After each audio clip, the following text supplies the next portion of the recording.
নমস্কার, স্বাগত আপনাদের ত্রিপুরা নিউজ 8 এর বিকেলে লাইভ অনুষ্ঠানে। আমি আপনাদের সাথে রয়েছি পূজা। আজকের দিনে বাছাই করা কিছু সংবাদ নিয়ে এই মুহূর্তে আমরা সাথে রয়েছি। একে একে প্রত্যেকটি সংবাদ আপনাদের সামনে তুলে ধরার চেষ্টা করব। প্রথমত আমরা নজর রাখবো রাজ্যে এইডস এর সংক্রমণ লাফিয়ে বাড়ার ফলে রাজ্য সরকারকে নোটিশ দিল উচ্চ আদালত।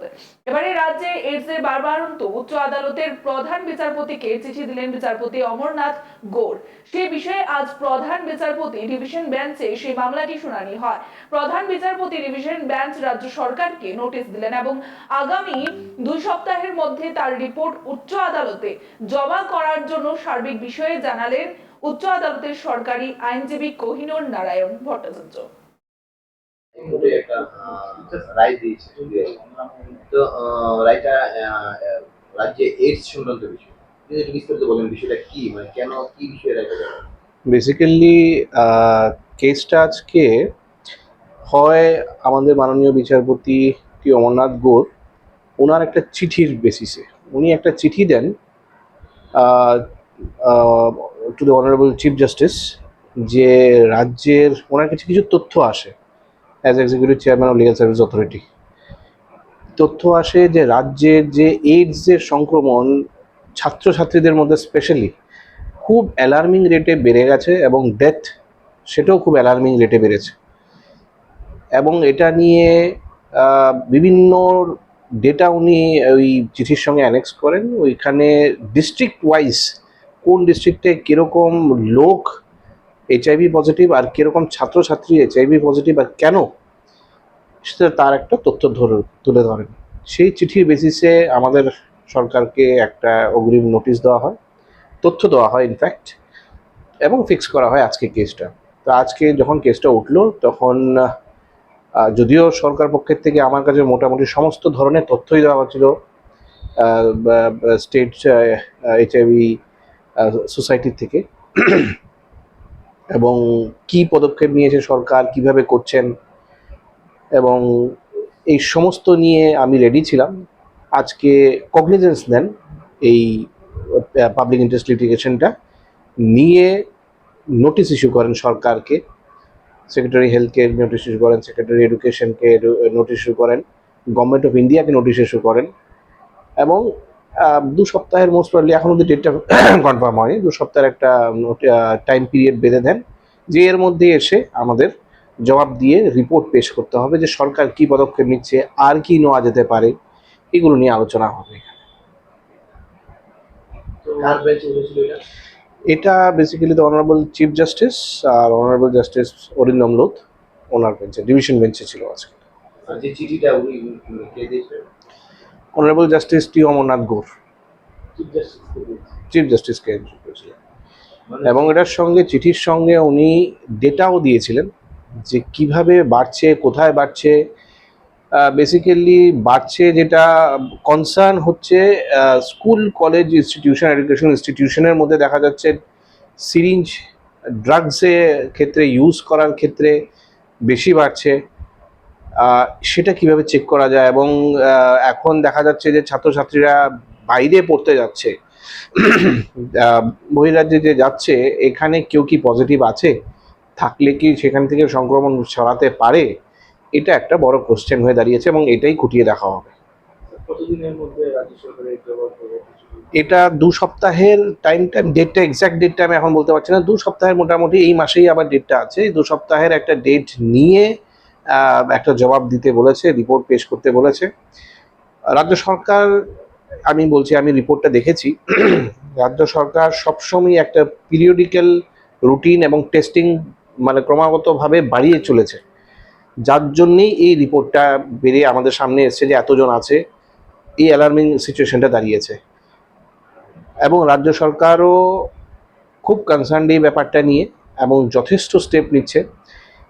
খুবই ভালো হয়েছে, এটা খুবই ভালো পদক্ষেপ যে হাইকোর্টও এটার মধ্যে ইস্যু হয়েছে, যে হাইকোর্টও এটার মধ্যে আরও বোস্টার করতে পারবেন এই উদ্যোগটা রাজ্য সরকারের। একসঙ্গে সবাই মিলেই এটা কাজ করে এটাকে থামাতে হবে। আসলে এটা ফ্যাক্ট যে আমাদের এই নতুন প্রজন্ম যারা আছে, স্কুলে ছাত্রছাত্রীরা যারা আছে, এটা যেদিকে যাচ্ছে সমাজটা বা যেদিকে গতকাল ভারতীয় ভূখণ্ডে এক বাংলাদেশি মানব পাচারকারী গ্রেফতার হয় জয়নগর বর্ডার গোলচক্কর এলাকা থেকে। আগরতলা জিআরপি থানায় যে 4 জন বাংলাদেশি নাগরিকের বিরুদ্ধে মামলা হয় তার সঙ্গে যুক্ত থাকা অভিযোগে উনাকে গ্রেফতার করা হয়েছে। এবারে আগামীকাল উনাকে আগরতলা মহামান্য আদালতে প্রেরণ করা হবে। উনার নাম জানা যায় অনিকুল শেখ, ডিস্ট্রিক্ট ছাপাই নবাবগঞ্জ, বাংলাদেশ। আমরা গত 23 তারিখে আমাদের আগরতলা জিআরপি থানাতে একটা মামলা হয়েছিল 4 জন বাংলাদেশি বিরুদ্ধে। তো এই কেসের সূত্রপাত ধরে আমরা গতকালকে আরেকজন বাংলাদেশি টাউটকে আমরা গ্রেপ্তার করেছি এই আগরতলা বর্ডার গুলচক্কর জয়নগর এলাকা থেকে। তো ওনার নাম আনিকুল শেখ, আর উনি চাঁপাই নবাবগঞ্জ ডিস্ট্রিক্টের বাংলাদেশে ওনার বাড়ি। তো উনি এখানে প্রায় বছরখানেক হয়েছে বিভিন্ন জায়গাতে ঘুরে ফেরা কাজ করছে।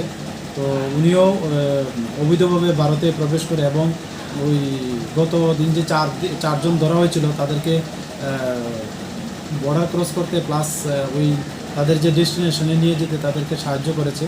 তো আজকে আমরা ওনাকে আমাদের আগরতলা যে মহামান্য আদালত আছে ওনাকে ওখানে প্রেরণ করব। কোন জায়গা থেকে আটক করা হয়েছে? ওনাকে ত্রিপুরা প্রদেশ বিজেপি কার্যালয়ে এক সাংবাদিক সম্মেলনের আয়োজন করা হয় এবং সেই সাংবাদিক সম্মেলনে বিশেষভাবে উপস্থিত ছিলেন বিজেপি দলের যিনি রাজ্য সভাপতি রয়েছেন রাজীব ভট্টাচার্য। কি বলছেন দেখে নেব। রয়েছে আপনারা লিখেছিলেন সেদিন 2014 সালে পঞ্চায়েত ভোটের ভোটার ছিল 11,08,188 জন। আপনারা জেনে খুশি হবেন যে আজকে কিভাবে প্রশাসনকে কাজে লাগিয়েছিল। সেই পঞ্চায়েত 2050 ভোটে 50 লক্ষ ব্যালট ছাপানো হয়েছিল। কার স্বার্থে, কার ইঙ্গিতে? সেটা ব্যাপক হারে রেগিং করার জন্য সেটা করা হয়েছিল। এটা আমার কথা নয়, সেন্দন পত্রিকার সেই কাটিং আমাদের কাছে রয়েছে। আরো রয়েছে উৎসবের মেজাজে, আমাদের কথা নয়। দেখুন দৈনিক সংবাদ সেন্দন, যেটি বহু প্রচলিত বাংলা এই ত্রিপুরা রাজ্যের নিউজ, কি দৈনিক সংবাদে কি লেখছে? উৎসবের মেজাজে ছাপ্পা ভোট। আর কি লিখেছে সেন্দন পত্রিকায়? ব্যাপক সন্ত্রাসে রাজ্যের গ্রামীণ ভোট সম্পন্ন হয়েছে। এটা আমার কথা নয়, এটা এই এভিডেন্স কথা বলছে, প্রমাণ কথা বলছে। আর তারাও এখন দাঁড়িয়ে বড় বড় কথা বলছেন যে ত্রিপুরা রাজ্যে সন্ত্রাস হচ্ছে। লজ্জা থাকা উচিত তাদের। যেভাবে সন্ত্রাস এবং সন্ত্রাসের মাধ্যমে 2014 সালে তারা ভোট পর্ব পঞ্চায়েত ভোট সম্পন্ন করেছে, আজকে তাদের লজ্জা হওয়া উচিত। আজকে প্রশ্ন রাখতে চায় ত্রিপুরা রাজ্যের মানুষ, কাদের স্বার্থে এই কংগ্রেস সিপিএম এর সঙ্গে এক হয়ে যারা এই ত্রিপুরা রাজ্যকে 25টা বছর যন্ত্রণা, মানুষের অসহ্য যন্ত্রণায় গ্রামীণ এলাকায় ডেভেলপমেন্ট বন্ধ করে দিয়েছিল, এই সন্ত্রাস করে সেদিন নির্বাচনে লড়াই করেছে। তাই আমি আপনাদের মাধ্যমে রাজ্যের আপামর জনসাধারণের কাছে পরিষ্কার চিত্র বলতে চাই। দেখুন, আমরা ডেমোক্রেসি কাকে বলে আমরা জানি। আজকে আমি প্রশ্ন করতে চাই, যারা আজকে ডেমোক্রেসি নিয়ে কথা বলছেন, পশ্চিমবাংলায় গিয়ে দেখার জন্য পশ্চিমবাংলায় কিভাবে মানুষ নির্যাতন হচ্ছে। আর গত 2 দিন আগে দেখলাম পশ্চিমবাংলায় বসে তৃণমূল প্রেস কনফারেন্স করছে ত্রিপুরা রাজ্যের পঞ্চায়েত ভোট নিয়ে। আপনারা কেন ভোটে নির্বাচনে লড়াই করেননি? আমি প্রশ্ন রাখতে চাই, কই আসেননি তো আপনারা? এখানে এসে তো আপনারা নির্বাচনে আগে ত্রিপুরা রাজ্য সম্পর্কে জানুন, ত্রিপুরার রাজনৈতিক ইতিহাস সম্পর্কে জানুন, ত্রিপুরার ডেভেলপমেন্ট ইস্যুতে আপনারা জানুন, জেনে তারপর প্রেস কনফারেন্স করুন। ওই দিল্লিতে বসে, কলকাতায় বসে, বড় বড় ঠান্ডা করে বসে প্রেস কনফারেন্স করা খুব সহজ, কিন্তু এই ত্রিপুরা রাজ্য সম্পর্কে জেনে তারপর প্রেস কনফারেন্স করলে আমার মনে হয় ভালো হবে। তো কাজেই আগামী দিন আমি আশা করি এই ত্রিপুরাবাসীর কাছে আমি আহ্বান তুলে ধরলাম যে তারা 2-1 দিন ধরে আমি দেখছিলাম তারা সন্ত্রাস গণতন্ত্র নিয়ে, ডেমোক্রেসি নিয়ে কথা বলছিল। আমি তো আপনাদের মাধ্যমে প্রশ্ন রাখতে চাই, যারা ডেমোক্রেসির কথা বলছেন তারা আগরতলা শহরে মিছিল করছেন, দক্ষিণ ত্রিপুরায় মিছিল করছেন, উত্তর ত্রিপুরায় মিছিল করছেন। যদি ডেমোক্রেসি না থাকতো তারা কিভাবে মিছিল করে? ডেমোক্রেসি আছে বলেই তো তাদের বক্তব্য তুলে ধরার মতো এই জায়গা রয়েছে বলেই তো আজকে সেখানে তারা কথা বলতে পারছে, মিটিং করতে পারছে, মিছিল করতে পারছে। আমরা আহ্বান জানাই আপামর জনসাধারণের কাছে, যেই সমস্ত মিথ্যা কুপ্রচার করে এই ভারতীয় জনতা পার্টির এবং শাসক দলকে কালিমা লিপ্ত করার একটা প্রয়াস করছে, তার থেকে সাবধান থাকার জন্য আমি আপনাদের মাধ্যমে আপামর জনসাধারণের কাছে আমি আহ্বান রাখছি, এবং যে সমস্ত জায়গায় আমাদের ভোট হচ্ছে, নির্বাচন হচ্ছে, সেখানকার মানুষের কাছে আপনাদের মাধ্যমে বিনম্র আবেদন। কমন সার্ভিস সেন্টার সিএসসির 15তম দিবস উদযাপন করা হলো ত্রিপুরাতে। এদিন আগরতলা সুকান্ত একাডেমিতে অনুষ্ঠিত হয় অনুষ্ঠানটি। উপস্থিত ছিলেন দিল্লি সিএসসি প্রধান কার্যালয় থেকে আগত ভগবান পাতিল এবং ত্রিপুরা রাজ্যের সিএসসি প্রধান যিনি রয়েছেন বিশ্বজিৎ দেবনাথ সহ অন্যান্যরা। এদিন রাজ্যের বিভিন্ন জায়গায় ভালো পরিষেবা দেওয়ার জন্য পুরস্কার প্রদান করা হয়। সিএসসির আমাদের আজকে আমরা উদযাপন করছি সিএসসি দিবস। হ্যাঁ, 15 বছর সিএসসি যে আমাদের সিএসসি সার্ভিস চালু হয়েছে সারা ভারতবর্ষে, ভারত সরকারের একটা প্রজেক্ট হিসাবে। সেই প্রজেক্ট থেকে শুরু করে দীর্ঘ 15 বছর আজকে আমরা কমপ্লিট করলাম। তো 15 বছর কমপ্লিট করলাম। আমাদের মূল অনুষ্ঠান দিল্লিতে 16ই জুলাই হয়েছিল, যেখানে আমাদের মাননীয় secretary ministry of electronics and information technology উদ্বোধন করেছিল। সেই প্রোগ্রামের পর প্রত্যেক রাজ্যে তারপরে থেকে এই সপ্তাহের মধ্যে বিভিন্ন দিনে আমরা ত্রিপুরাতে 25 তারিখ আজকে আমরা সিএসসি দিবস উদযাপন করছি। সিএসসি দিবসের মুখ্য উদ্দেশ্য হলো সিএসসিতে যারা ত্রিপুরা রাজ্যে বিভিন্ন পরিষেবার মধ্যে উজ্জ্বলতম দৃষ্টান্ত স্থাপন করেছে তাদেরকে এই প্রোগ্রামের মাধ্যমে সম্মানিত করা, এবং আমরা যে মূলত রাজ্য সরকারের সঙ্গে, কেন্দ্রীয় সরকারের সঙ্গে এবং বিভিন্ন পার্টনার ব্যাংক এবং ইন্স্যুরেন্স কোম্পানির সঙ্গে যে পরিষেবাগুলি আমরা সিএসসির মাধ্যমে দূর দূরান্তের জনগণের মাধ্যমে পৌঁছেছি, এগুলিকে আরও কীভাবে বিস্তারিত করা যায়, উন্নত করা যায়, এগুলি সম্বন্ধে আমাদের মিলন উৎসব একটা সিএসসি দিবস। এখন মানে সিএসসির মধ্যে কি কি পরিষেবা রয়েছে? সিএসসির মাধ্যমে এখন আপনারা ধরতে পারেন সারা আমাদের যে ডিজিটাল সেবা পোর্টাল আছে, পোর্টালের মধ্যে মোর দেন 200 সার্ভিসেস আছে। তো এর মধ্যে ত্রিপুরা রাজ্যের বিভিন্ন রাজ্য সরকারের সার্ভিস থাকে, যেগুলি ত্রিপুরা রাজ্যের জন্য। ত্রিপুরা রাজ্যের আমরা সরকারি পরিষেবার মধ্যে রেভিনিউ ডিপার্টমেন্টের সার্ভিস, ই ডিস্ট্রিক্ট সার্ভিস, ল্যান্ড রেকর্ডসের সার্ভিস, এগুলি আমরা দিয়ে থাকি সিএসসির মাধ্যমে অনলাইন, সবগুলি ই সার্ভিস। তাছাড়া রয়েছে ব্যাংকিংয়ের মধ্যে ত্রিপুরা গ্রামীণ bank, Tripura state cooperative bank, state bank of India, মূলত সব ন্যাশনালাইজ ব্যাংক এবং কর্পোরেট ব্যাংকের মধ্যে এইচডিএফসি এবং অ্যাক্সিস ব্যাংকেরও বিভিন্ন ব্যাংকিং পরিষেবা এবং লোন পরিষেবাও দেওয়া হয়ে থাকে। ইন্স্যুরেন্সের মাধ্যমে এইচডিএফসি থেকে শুরু করে এলআইসি থেকে শুরু করে বিভিন্ন রকমের প্রিমিয়াম কালেকশান, পলিসি করা। হ্যাঁ, তাছাড়া ব্যাংকিংয়ের বিভিন্ন রকমের প্রতিযোগিতামূলক পরীক্ষার প্রিপারেশনও সিএসসির মাধ্যমে দেওয়া হয়। আজকের এই প্রোগ্রামে কে কে রয়েছে? আজকের এই প্রোগ্রামে আমাদের সঙ্গে রয়েছেন শ্রী ভগবান পাতিল মহোদয়, যিনি সিএসসি এসপিবি দিল্লি থেকে এসছেন, উনি চিফ স্ট্র্যাটেজি অফিসার।